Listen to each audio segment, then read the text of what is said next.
Go. Hello everybody, it's Alabama Fire Photography. This is Auburn Engine 2. We're going to do a video tour today. So what do we got in the front bumper? So in this front bumper, we recently had it redone. This bottom hinge was messing up, but this is our front blitz line. It's 150 feet of engine 3/4 hose with a fog nozzle attached. Okay. This is the line we pull usually for car fires, dumpster fires. Give us pretty good tack with this line on this front blitz line. So that's what we have in this compartment. If you'll follow us around, I can show you. What's in the cab first? Show me the cab. Yep, absolutely. So the cab, this is the driver's seat. You can climb up there. We have our mounted TIC thermal imaging camera in the center, which we can get to the office side. It has a lot more cool stuff on the office. But you got a side. Q panel, and I love the federal Q. It makes a fire truck a fire truck. Absolutely. All right, back seat. We have some odds and ends. This is where we keep our gas monitor for gas leaks. We keep that under the seat back there. We have multiple flashlights, just what you see in a regular fire engine in the back seat. And of course our SCBA airbags. All right. All right. And the pump, how many gallons per minute is this? Yep, so this is a 1,500 gallon per minute pump capacity. It's a 1,000-gallon tank. This is it's a Pierce Enforcer, like you mentioned earlier. So that's the pump. In here is the engineer's compartment. Of course, this is where the driver keeps their gear. Move this out of the way so you can see. This is all of our gadgets. I'm sure you know what most of this stuff does. Siamese right there. Absolutely. We have our reducers, our stack tips for our deck gun, the Ys, pretty much anything you need as an engineer. Also on top, you'll see the utility and life safety ropes we have, 150 feet of each. High angle stuff. That's right, absolutely. All right, in here, we have our forcible entry compartment. You have the typical firefighter's key to the city, Halligan, pickaxe, flathead axe. I'm gonna pull this. There we go. And you can see. Trash hook. Yep. Absolutely. We've got pry bars, sledgehammers. So all what we need to make a good injury. All right. So back here in this rear compartment, we have just a regular toolbox right here. This has got our Allen wrenches, crescent wrenches, pretty much anything we would need on any given call. We have our battery-powered reciprocating saw in that Milwaukee box.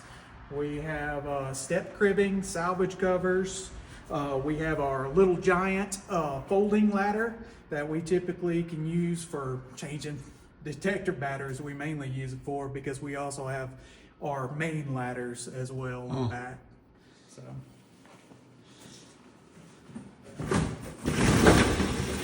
Now this is a pretty cool compartment. We have our extrication equipment. We have a combi tool, which a Hamatro power pack with the Hamatro combi tool. We have our cord reels and generator, and of course our scene light in this compartment. Nice. And this is the ladders I was talking to you about. We have, 24-inch extension or 24-foot extension, 16-foot roof ladder. We have some pike poles up top, as well as a plaster hook for getting that sheetrock down in structure fires.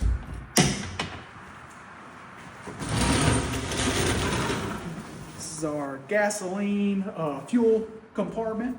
We have, of course, chainsaw, our PPV fan, which is gas powered, and our K12 saw that we can use for concrete rebar cutting. So that's that compartment. This compartment, we have our high-rise pack, which is just an 1 3/4 line. We have 150 feet of this. We can carry it inside structures that are elevated. So typically more than 2-story buildings. I went on a run with Birmingham on that. Oh yeah, Birmingham's got a lot of those. Auburn's actually going vertical, so we have a lot of mid-rises is what we call it. So anywhere from 3 to 7 stories high. So that's SOP. We take this into anything larger than 3 stories and above. And in this compartment, this is our medical compartment. We have our extinguishers on top. AED, we have our trauma bag, we have our airway bag, and this is a pretty cool device. This is a Lucas device. It's the automated CPR, yeah. So we've gotten these. We have them on 3 trucks now in the city. So they're a really good device, and it has been proven that high quality CPR will help save lives. So I'm CPR certified myself. oh, nice.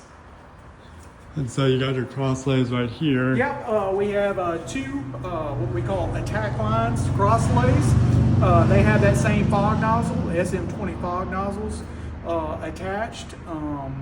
And then of course we have in this compartment, this is where we keep our backboards. All right.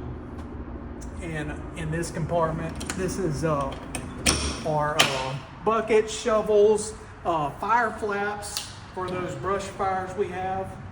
Nice. This side is very similar to the back side that you saw. There's our gas monitor right here. So this detects, it's like with the gas company you would call, like Spire around here. It can detect carbon monoxide in the air and give you alert. So we use that on all the gas leaks we go on. And finally, the officer seat. We have our tablet up top that we could use to map out our calls. So we can pull up a map that shows exactly where that call is. And you can see the list of ongoing calls in this. Nice.